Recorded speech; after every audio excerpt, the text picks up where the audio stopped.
Friend नमस्ते, स्वागत है मेरे चैनल में। आइए सुनते हैं शिव जी का गीत। उत्तर खेतवा शिव जी धानावा रोपवले। उत्तर खेतवा शिव जी धानावा रोपवले। उपजिला भंगिया धतूर। उपजिला भंगिया धतूर। एक मुठी भंगिया सुरकी शिवजी लइले। दिहले गौरा दे के हाथ। एक मुठी भंगिया सुरकी शिवजी लइले। दिहले गौरा दे के हाथ। तनिया से ये गौरा भंगिया रंगरत। मोर मन भइले बेराग। तनिया सा ये गौरा भंगिया रंगरत। मोरा मन भइले बेराग। एक हाथे गौरा हो भंगिया रंगरली। तुझे हाथे पोछस नैना लोर। एक हाथे गौरा हो भंगिया रंगरली। दूजे हाथे पोछस नैना लोर। एक कहलिया शिवजी हमारो जे मनती। एक कहलिया शिवजी हमारो जे मनती। हाथ जोड़ी अर्ज करी। हाथ जोड़ी अर्ज करी। तनिया सा ये शिवजी नैहर भेजी दीती।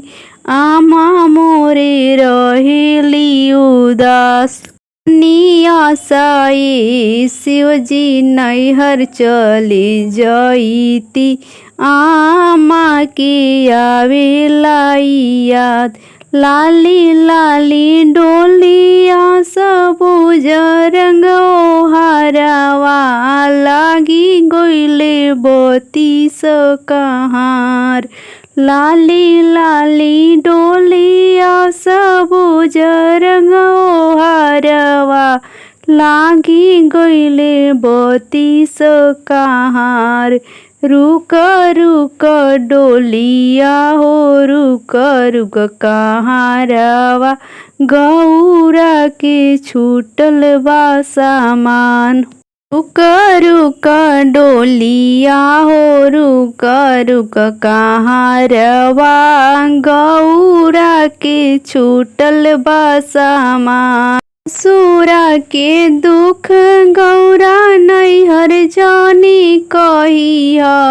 दुख हारी कोई ना तोहार। ससुरा के दुख गौरा नैहर जन कहिया। दुख कोई हारी ना तोहार। आमा तोहार सुनी दुख औरो होखी है। नैना से धरी हन लोर। आमा से कब गौरा फूट फूट रोई है। भाभी से कहलो ना जाए।